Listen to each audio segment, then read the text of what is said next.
The Galactic Military Academy's lecture hall fell silent as Instructor Veltar's 4 eyes swept across the diverse assembly of cadets.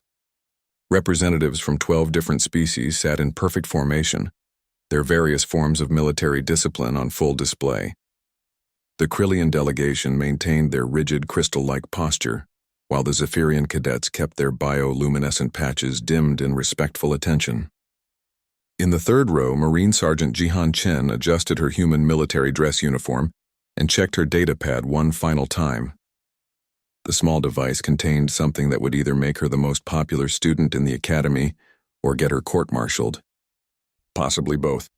Today, we discuss tactical doctrine and proportional response, Veltar announced, his voice carrying the authority of someone who had commanded fleets across 7 sectors. Each species brings unique perspectives to warfare. The Krillians excel at precision strikes. The Zephyrians are masters of coordinated swarm tactics. The Draknari prefer overwhelming frontal assaults. A tentacle-like appendage gestured toward the human section. And humans. Well, humans have a reputation for what they call overkill. Several alien cadets made sounds that Jihan had learned to recognize as laughter. Can any human cadet provide us with an example of this concept? Jihan's hand shot up before she could reconsider. Sir, I can do better than an example. I brought footage. The instructor's compound eyes focused on her with interest. Cadet Chen, please share with the class. Jihan stood and connected her datapad to the room's holographic display system. This footage is from the Battle of Kepler Station 3 years ago. I was there as part of the 47th Marine Expeditionary Unit. The display flickered to life, showing a pristine space station orbiting a blue-green planet. The Kepler Station was a marvel of engineering, a research facility and trade hub that served as a crucial waypoint for 3 different species' shipping routes. The hegemony forces had taken the station, Jihan continued, her voice steady despite the memories flooding back. They were using it as a forward operating base, with approximately 200 enemy combatants holding 12,000 civilian hostages from various species. The footage shifted to show sleek hegemony warships positioned around the station. Instructor Veltar's species had fought the hegemony for decades and knew their tactics well. Standard protocol would suggest a careful boarding action, Veltar observed. Minimal collateral damage, surgical strikes to neutralize the threat while preserving the station's infrastructure and ensuring hostage safety. Yes, sir, Jihan agreed. That was the initial plan. But then intelligence reported that the hegemony had rigged the station's reactor to go critical if they detected any unauthorized boarding attempts. They had 12,000 innocent lives as leverage. The hologram showed the human fleet arriving, a modest force of 3 destroyers and 2 cruisers, hardly impressive compared to the massive alien battleships Jihan had seen in other tactical studies. So what did your commanders do? Asked a Krillian cadet, her crystalline voice tinkling with curiosity. Jihan's smile held a hint of something that made several alien cadets shift uncomfortably. They asked for volunteers for a reconnaissance mission. Just 1 small transport ship to get close and assess the situation. The footage zoomed in on a seemingly harmless cargo vessel approaching the station. It looked like a typical merchant ship. Nothing threatening about its boxy design and civilian markings.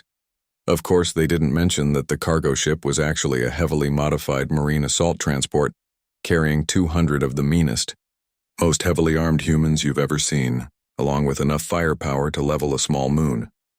The lecture hall erupted in surprised sounds from various species as the footage revealed the truth. The moment the transport ship docked, its sides exploded outward like a flower blooming, revealing compartments packed with Marines in full combat armor. The hegemony forces were expecting a small scouting party, Jihan continued, her voice building with pride. Instead, they got 200 Marines who had been specifically trained for ship-to-ship combat, carrying experimental weapons that our engineers had been dying to field test. The hologram showed chaos erupting throughout the station. Marines moved with precision and overwhelming force, their weapons cutting through hegemony positions like a plasma torch through butter.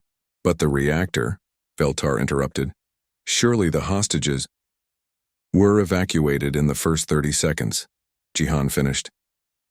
Turns out, while the hegemony was watching our cargo ship, 12 human engineers had already infiltrated the station through the waste management system. They disabled the reactor's detonation mechanism and had emergency transport standing by, The footage showed streams of civilians being evacuated, while the Marines systematically cleared deck after deck with ruthless efficiency. The entire operation took 17 minutes, Jihan said quietly. All 12,000 hostages rescued. All 200 hegemony combatants neutralized. 0 human casualties. The station was not only preserved but actually improved. Our engineers fixed several infrastructure problems while they were disabling the reactor. The lecture hall was dead silent. Even Instructor Veltar's usually mobile tentacles had gone still. So when you asked for an example of human overkill, Jihan concluded, this is what came to mind. The hegemony sent 200 soldiers to take a station. We sent 200 Marines, 12 engineers, a fake cargo ship, enough firepower to destroy the station 3 times over, and a backup plan that involved evacuating everyone just in case our primary backup plan failed. A Draknari cadet, whose species prided itself on overwhelming force, made a sound of appreciation. This is thorough. The human approach to warfare, Veltar said slowly, appears to involve assuming that whatever could go wrong will go wrong, and then preparing for it to go wrong in ways you haven't even thought of yet. Jihan nodded. We call it Murphy's Law, sir. And the best way to deal with Murphy is to bring so much overwhelming force that even Murphy gets nervous.